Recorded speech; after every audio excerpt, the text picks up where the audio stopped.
நாமத்திற்கு ஸ்தோத்திரம்.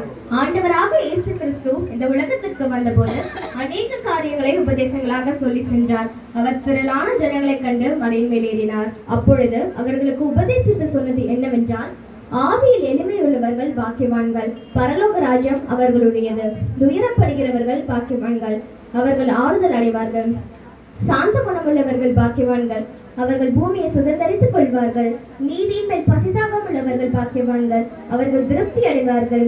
இரக்கமுள்ளவர்கள் பாக்கியவான்கள், அவர்கள் இரக்கம் பெறுவார்கள். இருதயத்தில் சுத்தமுள்ளவர்கள் பாக்கியவான்கள், அவர்கள் தேவனை தரிசிப்பார்கள். சமாதானம் பண்ணுகிறவர்கள் பாக்கியவான்கள், அவர்கள் தேவனுடைய புத்திரர் எனப்படுவார்கள். நீதி நிமித்தம் துன்பப்படுகிறவர்கள் பாக்கியவான்கள், பரலோக ராஜ்யம் அவர்களுடையது. என் நிமித்தம் உங்களை நிந்தித்து துன்பப்படுத்தி பலவித தீமையான மொழிகளை உங்கள் பேரில் பொய்யாய் சொல்வார்களானால் பாக்கியவான்களாய் இருப்பீர்கள். சந்தோஷப்பட்டு களி கூறுங்கள், பரலோகத்தில் உங்கள் பலன் மிகுதியா இருக்கும். உங்களுக்கு முன்னிருந்த தீர்க்கதரிசிகளையும் இப்படியே துன்பப்படுத்தினார்களே. நீங்கள் பூமிக்கு உப்பா இருக்கிறீர்கள். உப்பானது சாரமற்று போனால் எதனால் சாரமாக்கப்படும்? வெளியே கொட்டப்படுவதற்கும் மனுஷரால் மிதிக்கப்படுவதற்குமே அன்றி வேறொன்றிற்கும் உதவாது. நீங்கள் உலகத்திற்கு வெளிச்சமா இருக்கிறீர்கள். மலையின் மேல் இருக்கிற பட்டணம் மறைந்திருக்க மாட்டாது. விளக்கை கொளுத்தி அதை மறைக்காலால் மூடி வைக்காமல் விளக்கு தண்டின் மேல் வைப்பார்கள். அப்பொழுது அது வீட்டில் உள்ள யாவருக்கும் வெளிச்சம் கொடுக்கும்.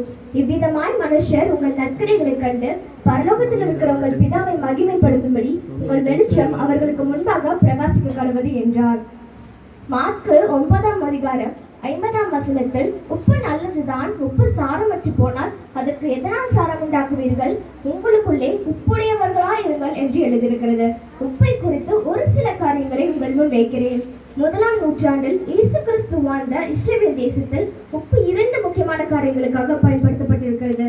முதலாவது, ருசி தருவதற்காக. எந்த உணவும் எவ்வளவு நேர்த்தியாக சமைத்தாலும் எவ்வளவு அனுபவத்துடன் சமைத்தாலும் உப்பு இல்லை என்றால் நிச்சயம் சுவையும் இல்லை. நாமும் உப்பை போல மற்றவர் வாழ்க்கையை ருசி சேர்ப்பவர்களாக, சுவை சேர்ப்பவர்களாக, நன்மை செய்பவர்களாக, உதவி செய்பவர்களாக இருக்க வேண்டும். 2வது முக்கியமான காரியம், கெட்டு போகாமல் பாதுகாப்பதற்காக. உணவுப் பொருட்களையும் கடலில் பிடித்த மீன்களையும் கெட்டு போகாமல் பாதுகாப்பதற்காக அன்றைய தினத்தில் உப்பு பயன்படுத்தப்பட்டிருக்கிறது.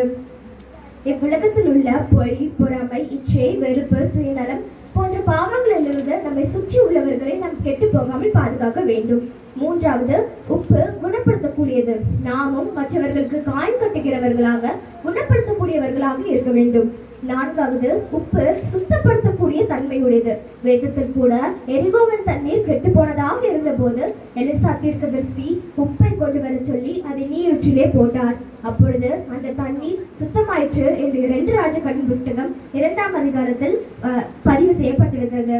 நாமும் அழுக்கு நிறைந்த இருதயத்தை அன்பெனும் உப்பினால் சுத்திகரிப்போம். 5வது, உப்பு கரைந்தவுடனே காணாமற் போகிறது, மறைந்திருந்து ருசி தருகிறது. நாம் ஒருவருக்கு செய்யும் உதவி மற்றவர் காண வேண்டும் என்ற சிந்தனையில் செய்யாமல் மறைந்திருந்து வலது கை செய்வதை இடது கை அறியாதபடி செய்ய வேண்டும். இத்தகைய நட்பண்புகள் நிறைந்த உப்பு சாரமற்று போனால் குப்பையில் தான் கொட்டப்படும். நாமும் கிறிஸ்துவுடன் ஐக்கியத்தில் இல்லை என்றால் எதற்கும் பயன்படாமல் போய்விடுவோம். ஆகையால் ஆண்டவராக இயேசு கிறிஸ்து சொன்னது போல உலகத்துக்கு உப்பா இருக்க வேண்டும். ஆமேன்.